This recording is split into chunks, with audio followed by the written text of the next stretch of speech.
Hey again guys, and welcome to another language tip. And today I want to be sharing you my tips and tricks to get the most out of any of your study sessions. Whenever you're doing anything with your target language, the best way to get the most out of your time and make it the most efficient, because if you're anything like me, you don't have a huge amount of time, and so you want to make sure that you're getting the most out of it and you're really sort of using it effectively.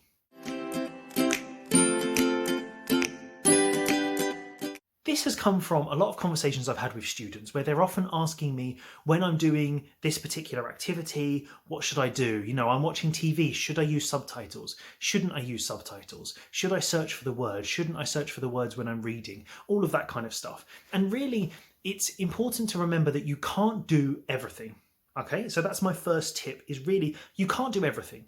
So don't try and do everything in every single study session. So if you're watching TV, you're never going to be able to do every single thing that helps work on every single aspect of the language that you're learning. You're not going to be able to practice listening and pronunciation and vocabulary and do all of that. Or you can, but it takes a lot more effort, it's going to take a lot more time, and often it's sometimes impossible to match them all up, because then you end up having to do lots of different activities all with the same thing, which is great.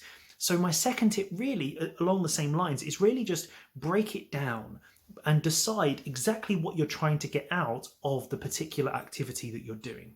So the reason I say this, imagine, let's take watching TV as the example because it's so flexible. So when you're watching TV, there's a number of different things that you can do to improve your, the language that you're learning.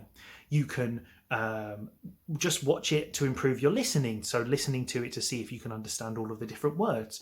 You can have the subtitles on there so you can try and specifically learn new vocabulary. You can repeat what they're saying and mimicking it to improve your pronunciation and intonation. And so even there's just three things instantly where there are three different activities that are working on three different things. So my personal approach is really deciding what I'm trying to get out of it. If I'm focusing on pronunciation, then I'm not going to be worried about whether I have subtitles on or off, because my focus isn't about whether I hear it without subtitles, it's about pronunciation. So then I don't have to worry about that other stuff. So then I can just put the subtitles on and then just focus on the thing that I'm actually trying to improve. If I'm trying to improve listening, then I would turn the subtitles off, because the thing I'm trying to improve is hearing the language and understanding it without reading. So then that's when I would turn them off, and maybe I would turn them on again to check my understanding afterwards and repeat it a couple of times. If I'm trying to learn vocabulary, then maybe I would turn the subtitles on, because actually, again, it's not the listening that's the focus. I want to make sure that I'm learning new phrases. So obviously I would have to pay attention when I'm listening, because subtitles and audio don't always match 100%. But if I'm trying to find new phrases, having them written just makes it a little bit easier for me. So thinking about it that way in terms of what is your goal, what are you trying to improve, the specific skill or area that you're trying to improve is really important. It's also trying to decide why you're doing it. If you're watching a TV show just to have fun, you're not doing it to study, you're just having some downtime, you're sticking Netflix on, putting a film on and just relaxing, then really, does it matter if you don't use subtitles? Like, it's good listening practice, but really, if you're trying to enjoy the show, my question would be, without the subtitles, can you enjoy the show? And because if your goal is to enjoy it, that's really what you need to focus on. So if you can watch a TV show with no subtitles, enjoy the content, and you don't miss much of it, and you can really follow what's going on, fantastic. If you can't watch it and enjoy it and understand the story and really follow what's happening without the subtitles, and your goal is just to enjoy it and have fun and just enjoy a piece of content in the language that you're learning, then you need the subtitles. And so really that's where the focus comes in, because, and this comes down to sort of intensive and extensive activities I've talked about a couple of times, really, is about, intensive activities are low quantity, low frequency, but very high quality. So I would probably not be able to watch 2-hour film and do sort of a really intense activity. I would maybe be able to do like half an hour, but I'd really focus on all the vocabulary or something like that. Extensive would be not worrying about the quality so much, but just getting the frequency or the quantity up. So watching like binging anime on Netflix, or, just reading a book without translating anything, or looking up definitions, just literally reading and only stopping if I really don't understand what's happening. And so all of those have different benefits. Extensive generally has a really good way of developing that feeling for the language, and you're just getting exposure to a huge variety, but you probably don't learn as many new phrases as when you focus on an intensive activity where you're focusing on the details. And so again, it's really deciding what you're doing. If I'm reading, I have to make a decision. Am I reading to just enjoy the content? And if I learn some new phrases, then great, that's a bonus. I'm just there to have fun. It's like extensive exposure. Or am I reading to go through the detail, learn new grammatic structures, learn new vocabulary, learn new phrases?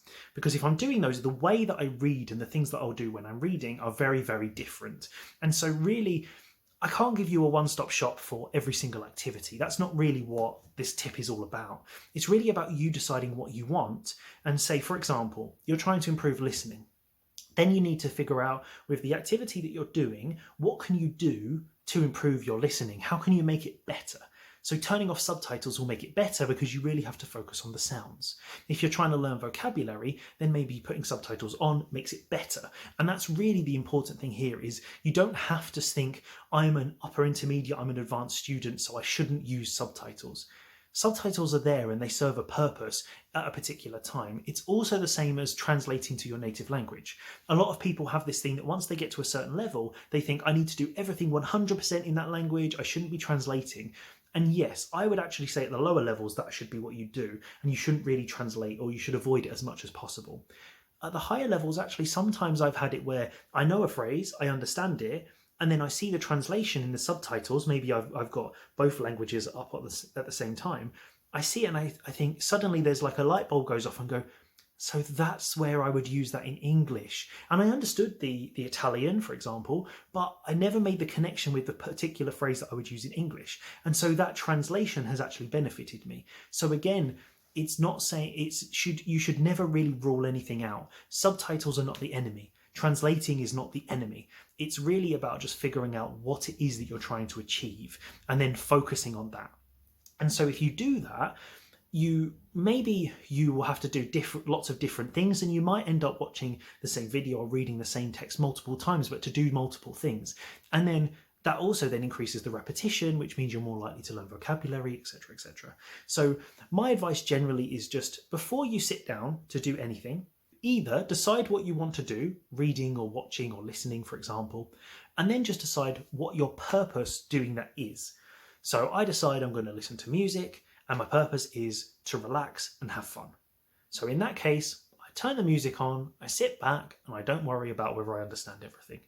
Or if I sit down and say I'm going to read an article and I'm doing it to learn new vocabulary, then I sit down, maybe I have a pen and paper, I would translate stuff, I highlight things, I make notes, I look at the grammar, I look at the phrases. So in the same way, I choose an article and I decide, okay, I want to do this just to read what's happening and just to do a bit of reading practice. So I put my notebook away and I just read, and I only look things up if I don't understand. So that's my tip for today. So I hope you can use this and apply it to your language learning. I'm trying to make all of these tips really, really practical, things that you can actually just apply. And I think it's also important to remember that there is never any one solution to language learning, in my opinion. It's a toolkit of lots of different things that you can put together. So I would say you just really got to focus on yourself, what your goals are, why you're doing it, and what you're trying to achieve each time. And that means that you're going to enjoy it more. You're going to be less stressed out about whether you worry what you should be doing and shouldn't be doing, and you're just going to end up doing stuff, which is really, really cool. So I hope you find this tip really useful, and I love to hear how you've put it into practice yourself. So add a comment below and let me know, and I can't wait to share another one with you. See you next time.